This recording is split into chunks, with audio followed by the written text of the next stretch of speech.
Welcome back to this month's Good News episode where we take a look back at what's gone right over the last month. From a new innovation that won a 19-year-old $100,000, an underwater sculpture park that's being built for a really important reason, and breaking news from yours truly as I visited the UN Ocean Conference in France this month too. If you're new here, I'm Sam and I make videos about good news and solutions to some of the world's biggest problems. And if you've been here before, as the French would say, bonjour mon ami, and if you're enjoying these good news roundups, tap that like button to help replace the fear-based clickbaity content with some positivity instead. Now let's get into it. Here's some good news in June that you might have missed. A new report released last month by Map Biomass found that Brazil saw a record reduction in deforestation last year with a 32.4% drop. It's the second year in a row of lower deforestation, as 2023 saw a drop of 11% from the previous year. It's also the first time in 6 years that deforestation slowed in every one of Brazil's 6 different nature biomes. Biomes are large natural regions, each with their own unique climate, plant life and wildlife. That means multiple precious ecosystems are now a little bit more protected. 2/3 of indigenous lands in Brazil also recorded no deforestation in 2024, which is a reminder of the incredible role indigenous communities hold in conservation. The next story from this month is a new invention that could help the elderly.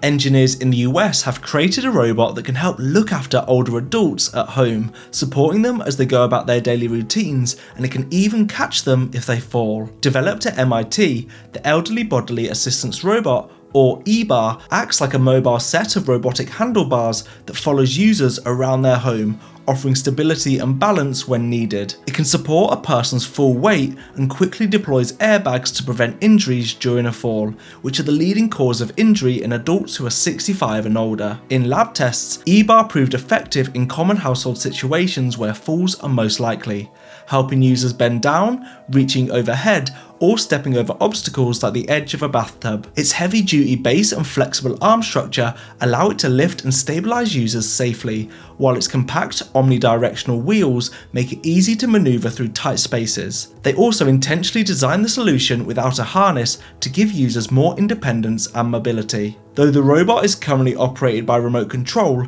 the MIT team plans to make it fully autonomous and more streamlined for real-world use. With the US population aging rapidly and caregiver shortages on the rise, the researchers see robotics as a key part of the future of looking after our older populations. Now let's head to India to hear about a win that's been a roaring success. You'll get that pun in a second. In a major conservation success story, the population of Asiatic lions in Gujarat, India has surged by 32% since 2020, reaching an impressive 891 individuals. Over the past 3 decades, their numbers have grown steadily by 25 to 30% every 5 years, showing just how far conservation efforts have come in protecting the species that were once on the brink of extinction. This announcement comes after the 16th Asiatic Lion Census, where over 3,000 trained volunteers combined traditional field tracking methods like the block counting method with modern tools like GPS tracking and camera traps that recorded each lion's age, gender, movement patterns and pride structure. This detailed data isn't just about counting lions though, it's about planning for a future where these majestic animals can thrive alongside local communities. And with numbers like these, the future is looking bright. And in other good news for wildlife over in Yosemite National Park, UC Davis announced that northwestern pond turtles, one of only 2 native freshwater turtles in California, are making a strong comeback after the removal of invasive American bullfrogs, which basically eat anything that fits into their mouth. Now I'm going to pass the mic to me, who travelled to France this month to see what positive developments are coming out of the UN Ocean Conference. Hey Future Sam, it's halfway through June, Sam here, and I'm at the UN Ocean Conference in Nice this month to see all the positive things happening to help protect our oceans. We all know how important our ocean is. Every other breath we take is thanks to the oxygen the ocean provides, but sadly our ocean is under threat from destructive fishing methods, pollution and rising global temperatures. So in June, global leaders came together to speak about and commit to the best ways to protect it. One of the biggest talking points at the conference was a new treaty called the BBNJ, so I got a chance to speak to France's Minister for Europe and Foreign Affairs about it. There is one very important treaty that is at stake here in Nice, which is the BBNJ treaty, the Treaty for Biodiversity Beyond National Jurisdiction. What is this? Well, it's basically the first ever treaty that is going to cover the high sea. The high sea is 70% of the ocean outside of national jurisdiction that is not regulated by any law or any act. And we're building together the first set of rules for this part of the ocean that has never been touched upon. From the conference, a record number of countries have now ratified this treaty, with 50 nations on board, just shy of the 60 needed for it to take effect, and over the coming months, it's believed that number will be reached. And in another show of international unity, 96 countries signed the Nice Call for an Ambitious Treaty on Plastic Pollution, urging global commitments to reduce plastic production and consumption, not just managing waste. So I spoke to the French Minister of Ecological Transition about what the next steps are to bring this treaty to life. So the next step is now that we have 96 countries, is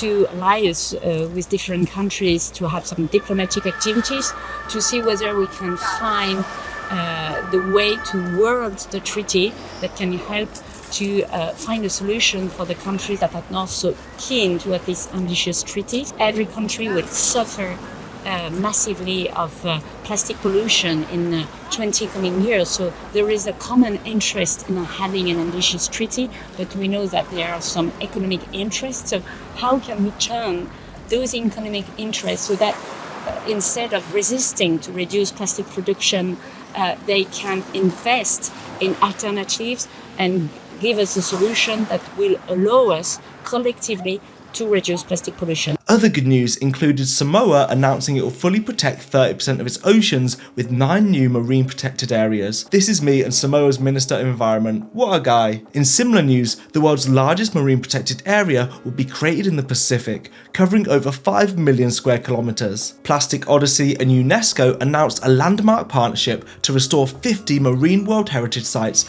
threatened by plastic pollution, and the UK proposed a wider ban on destructive bottom trawling that drags large nets along the sea floor, ripping up precious marine habitats. The measures would help these habitats revive and help populations of lobsters, clams and soft corals bounce back. Back to you in the studio. Merci beaucoup, Sam. And also a quick thank you to you watching, because I wouldn't get access to these events without you liking, commenting and subscribing to my channel. So if you don't mind tapping a few buttons down below and even writing a comment if you're feeling extra giving, it'll help me continue to get access to decision makers and help create positive change with this amazing community. And another good news story before we leave France is that the French Senate approved a bill aiming to crack down on fast fashion. The bill looks to ban fast fashion advertising, apply huge taxes for poor environmental performances to giants like Shein and Temu, and also force companies to educate their customers on the destructive impacts of their purchases. And there was another win in France's capital city.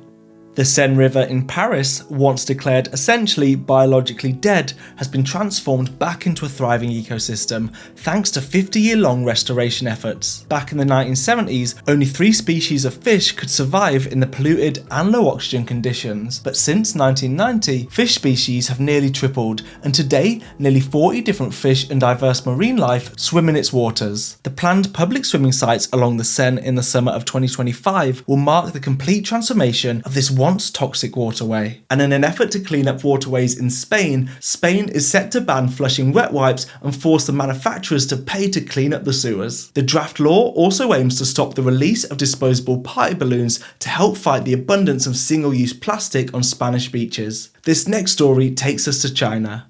For the first time ever, clean energy growth in China has pushed carbon emissions into reverse, even as power demand keeps rising. According to new analysis for Carbon Brief, China's CO2 emissions fell by 1.6% in the first quarter of 2025 and by 1% over the past year. Unlike previous declines tied to a slower economy or a crisis, this drop was driven by a surge in new wind, solar and nuclear power, enough to push down fossil fuel use, especially coal, even as the country's energy needs continue to grow. This could be a historic turning point for the world's biggest polluter, but despite this progress, Carbon Brief warns that China is still just 1% below its previous emissions peak, and there's a growing gap to close if the country is to meet its 2030 climate targets under the Paris Agreement. These next couple of stories about how the next generations are coming through for the planet and humanity, and we're starting with a new invention that won a 19-year-old $100,000.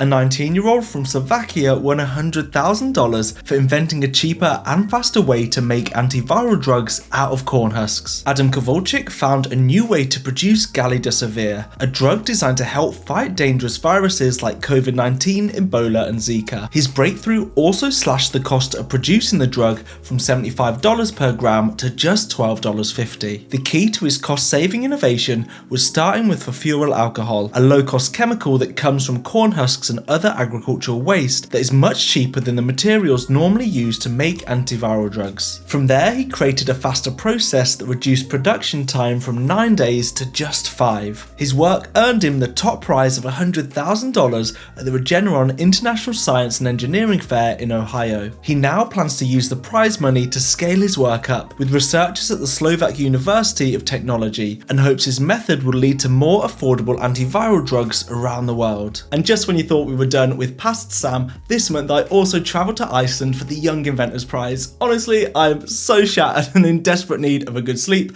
But anyway, I went to discover 10 groundbreaking ideas that young people have created to help shape our future. Hey Future Sam, it's Past Sam here again, and we do really need to talk about my employment rights because I feel like you're definitely breaching them at this point in this month. But anyway, I'm here in Iceland at the Young Inventors Prize to hear about some of the ideas solving some of the world's biggest problems. Let's go meet some of the winners. So I'm Samuel Moyita from Uganda, and she's Sandra Nambozo from Uganda as well. And our invention is a simple sachet that helps extend the shelf life of fruits. You just simply place it in a box of fruits, and it's able to release compounds that are organic that are able to extend the shelf life of fruit in a very sustainable way. And what type of fruits does this work on? Currently we're working with mangoes, bananas, avocados and tomatoes. I'm Francesca, I am from Austria, and my invention is paper electronics, and it kind of tackles the problem of electronic waste and offers a solution how we could handle those materials in a closed material loop. So how could someone use this in their own home?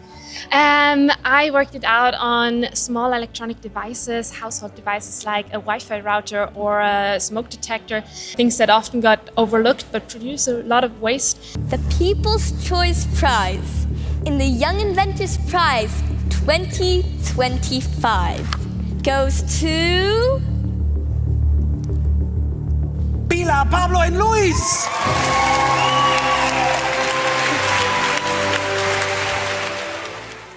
Big congratulations to Ocelum, the Spanish trio who invented a sticker that changes colour to show if food is still fresh or has gone off. And if you want to find out more about the other 9 groundbreaking ideas, check out the EPO website. Back to you in the studio. Before these last couple of stories, and before I work out if I can go to HR about myself, I just want to say a big thank you to my Patreon and YouTube community for helping me bring these videos to life. And for the price of a croissant each month, you can help me create more of these videos, get access to exclusive content, and get your name credited in them too. To support, just head to this link or tap the link in the description down below. And if you'd rather not leave YouTube, I've also set up YouTube membership, so all you need to do is click that join button down below and you get all the same perks. Now some good news from the UK.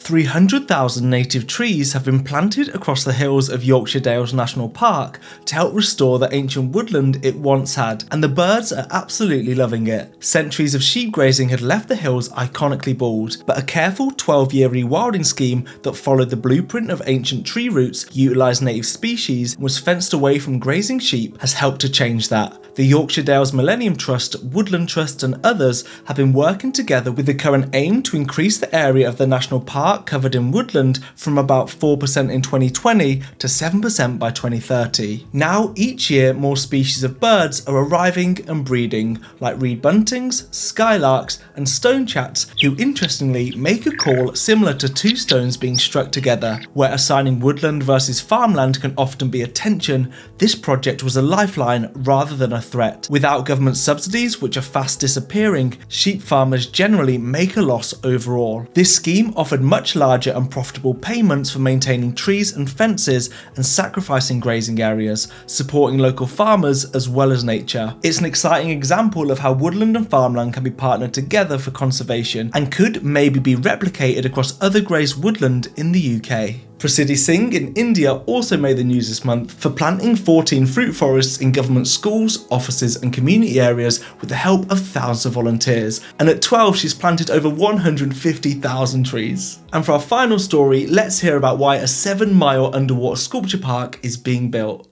A 7-mile underwater sculpture park, snorkel trail and hybrid reef is set to be built just off Miami Beach's shore, aiming to help save Florida's endangered coral reefs. It's called the Reef Line, a long-term public art and conservation project that will roll out in phases over the coming years. Partially funded by a $5 million bond approved by Miami voters in 2022, the project is now in its first phase. The first installation is Concrete Coral, a piece by artist Leandro Ehrlich that features a life-size traffic jam of 22 concrete cars placed on the ocean floor for marine life to colonize. Symbolically reversing the damage caused by real-world traffic, the sculptures are seeded with coral locks that are special devices that anchor baby corals to the reef to support their growth. Snorkelers will be able to explore the site just 600 feet from shore, creating what organisers are calling an underwater art crawl. That's a wrap. Thank you so much for watching, and if you enjoyed this video, tap that like button and also send this video to a friend who may benefit from hearing some good news. I'll see you the same place, same time next month, my friend. Bye!